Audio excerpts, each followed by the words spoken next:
श्री राम समर्थ। 18वां सर्ग। राजाओं तथा ऋषिशृंग को विदा करके राजा दशरथ का रानियों सहित पुरी में आगमन।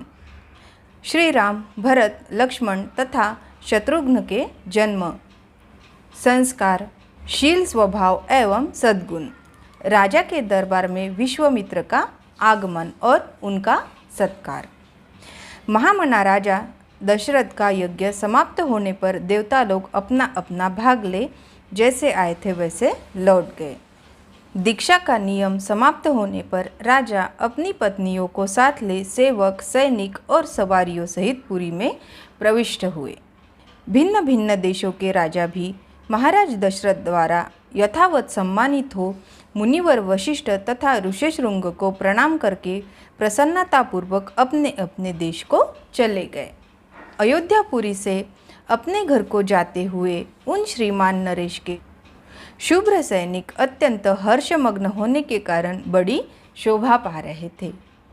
उन राजाओं के विदा हो जाने पर श्रीमान महाराज दशरथ ने श्रेष्ठ ब्राह्मणों को आगे करके अपनी पुरी में प्रवेश किया। राजा द्वारा अत्यंत सम्मानित हो ऋषिशृंग मुनि भी शांता के साथ अपने स्थान को चले गए। यज्ञ समाप्ति के पश्चात जब 6 ऋतुएं बीत गई तब 12वें मास में चैत्र के शुक्ल पक्ष की 9वीं तिथि को पुनर्वसु नक्षत्र एवं कर्क लग्न में कौशल्या देवी ने दिव्य लक्षणों से युक्त सर्वलोक वंदित जगदीश्वर श्री राम को जन्म दिया। उस समय 5 ग्रह अपने अपने उच्च स्थान में विद्यमान थे तथा लग्न में चंद्रमा के साथ बृहस्पति विराजमान थे। वे विष्णु स्वरूप हविष्य या खीर के आधे भाग से प्रकट हुए थे। कौशल्या के महाभाग पुत्र श्री राम इक्ष्वाकु कुल का आनंद बढ़ाने वाले थे। उनके नेत्रों में कुछ कुछ लालिमा थी। उनके ओठ लाल, भुजाएं बड़ी बड़ी और स्वर दुदंबी के समान गंभीर था। उस अमित तेजस्वी पुत्र से महारानी कौशल्या की बड़ी शोभा हुई। तदनंतर कैकेयी से सत्य पराक्रमी भरत का जन्म हुआ, जो साक्षात भगवान विष्णु के चतुर्थांश भी न्यून भाग से प्रकट हुए थे। ये समस्त सद्गुणों से संपन्न थे। इसके बाद रानी सुमित्रा ने लक्ष्मण और शत्रुघ्न इन दोनों पुत्रों को जन्म दिया। ये दोनों वीर साक्षात भगवान विष्णु के अर्धभाग से संपन्न और सब प्रकार के अस्त्रों की विद्या में कुशल थे। भरत सदा प्रसन्न चित्त रहते थे। उनका जन्म पुष्य नक्षत्र तथा मीन लग्न में हुआ था। सुमित्रा के दोनों पुत्र आश्लेषा नक्षत्र और कर्क लग्न में उत्पन्न हुए। उस समय सूर्य अपने उच्च स्थान में विराजमान थे। राजा दशरथ के ये चारों महामनस्वी पुत्र पृथक पृथक गुणों से संपन्न और सुंदर थे। ये भाद्रपदा नामक 4 तारों के समान कांतिमान थे। इनके जन्म के समय गंधर्वों ने मधुर गीत गाए थे, अप्सराओं ने नृत्य किया, देवताओं की दुदंबियाँ बजने लगी तथा आकाश से फूलों की वर्षा होने लगी। अयोध्या में बहुत बड़ा उत्सव हुआ। मनुष्यों की भारी भीड़ एकत्र हुई। गलियाँ और सड़कें लोगों से भर गई। बहुत से नट और नर्तक वहाँ अपनी कलाएं दिखा रहे थे। वहाँ सब और गाने बजाने वाले तथा दूसरे लोगों के शब्द गूंज रहे थे। दीन दुखियों के लिए लुटाए गए सब प्रकार के रत्न वहाँ बिखरे पड़े थे। राजा दशरथ ने सूत, मागध और वंदीजनों को देने योग्य पुरस्कार दिए तथा ब्राह्मणों को धन एवं सहस्त्र गोधन प्रदान किए। 11 दिन बीतने पर महाराज ने बालकों का नामकरण संस्कार किया। उस समय महर्षि वशिष्ठ ने प्रसन्नता के साथ सबके नाम रखे। उन्होंने ज्येष्ठ पुत्र का नाम राम रखा। श्री राम महात्मा थे। कैकेयी कुमार का नाम भरत तथा सुमित्रा के एक पुत्र का नाम लक्ष्मण और दूसरे का शत्रुघ्न निश्चित किया। राजा ने ब्राह्मणों, पूर्ववासियों तथा जनपदवासियों को भी भोजन कराया। ब्राह्मणों को बहुत से उज्ज्वल रत्न समूह दान किए। महर्षि वशिष्ठ ने समय समय पर राजा से उन बालकों के जात कर्म आदि सभी संस्कार करवाए थे। उन सब में श्री रामचंद्र जी ज्येष्ठ होने के साथ ही अपने कुल की कीर्ति ध्वजा को फहराने वाले पताका के समान थे। वे अपने पिता की प्रसन्नता को बढ़ाने वाले थे।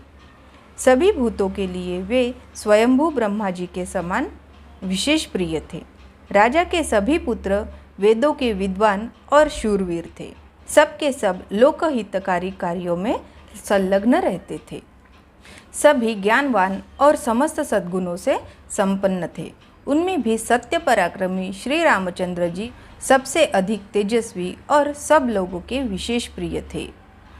लक्ष्मी की वृद्धि करने वाले लक्ष्मण बाल्यावस्था से ही श्री रामचंद्र जी के प्रति अत्यंत अनुराग रखते थे। वे अपने बड़े भाई लोकाभिराम श्री राम का सदा ही प्रिय करते और शरीर से भी उनकी सेवा में ही जुटे रहते थे। इन 4 महान भाग्यशाली प्रिय पुत्रों से राजा दशरथ को बड़ी प्रसन्नता प्राप्त होती थी। वे सब बालक जब समझदार हुए तब समस्त सद्गुणों से संपन्न हो गए।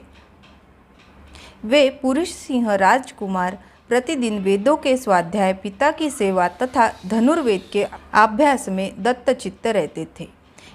एक दिन धर्मात्मा राजा दशरथ पुरोहित तथा बंधु बांधवों के साथ बैठकर पुत्रों के विवाह के विषय में विचार कर रहे थे। मंत्रियों के बीच में विचार करते हुए उन महामना नरेश के यहाँ महातेजस्वी महामुनि विश्वामित्र पधारे। वे राजा से मिलना चाहते थे। उन्होंने द्वारपाल से कहा, तुम लोग शीघ्र जाकर महाराज को यह सूचना दो कि कुशिक वंशी गाधी पुत्र विश्वामित्र आए हैं। उनकी यह बात सुनकर वे द्वारपाल दौड़े हुए राजा के दरबार में गए। वे सब विश्वामित्र के उस वाक्य प्रेरित होकर मन ही मन घबराए हुए थे। राजा के दरबार में पहुंचकर उन्होंने कहा, महाराज, महर्षि विश्वामित्र पधारे हैं। उनकी वह बात सुनकर राजा सावधान हो गए। उन्होंने पुरोहितों को साथ लेकर बड़े हर्ष के साथ उनकी अगवानी की। विश्वामित्र जी कठोर व्रत का पालन करने वाले तपस्वी थे। वे अपने तेज से प्रज्वलित हो रहे थे। उनका दर्शन करके राजा का मुख प्रसन्नता से खिल उठा और उन्होंने महर्षि को अर्घ्य निवेदन किया। धर्मात्मा विश्वामित्र ने क्रमशः राजा के नगर, खजाना, राज्य, बंधु बांधव तथा मित्र वर्ग आदि के विषय में कुशल प्रश्न किया। राजन, आपकी राज्य की सीमा के निकट रहने वाले शत्रु राजा आपके समक्ष नतमस्तक तो है। आपने उन पर विजय प्राप्त तो की है ना। आपके यज्ञ याज्ञ आदि देवकर्म और अतिथि सत्कार आदि मनुष्य कर्म तो अच्छी तरह संपन्न होते हैं ना। इसके बाद महाभाग मुनिवर विश्वामित्र ने वशिष्ठ जी तथा अन्य ऋषियों से मिलकर उनका सब यथावत कुशल समाचार पूछा। फिर वे सब लोग प्रसन्न चित्त होकर राजा के दरबार में गए और उनके द्वारा पूजित हो यथायोग्य आसनों पर बैठे।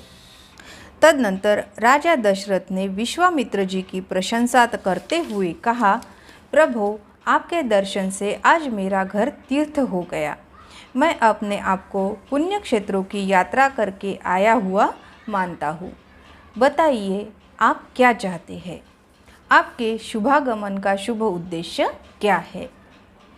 उत्तम व्रत का पालन करने वाले महर्षि, मैं चाहता हूँ कि आपकी कृपा से अनुग्रहित होकर आपके अभीष्ट मनोरथ को जान लूँ और अपने अभ्युदय के लिए उसकी पूर्ति करूँ। कार्य सिद्ध होगा या नहीं, ऐसी संशयों को अपने मन में स्थान न दीजिए। आप जो भी आज्ञा देंगे मैं उसका पूर्ण रूप से पालन करूँगा।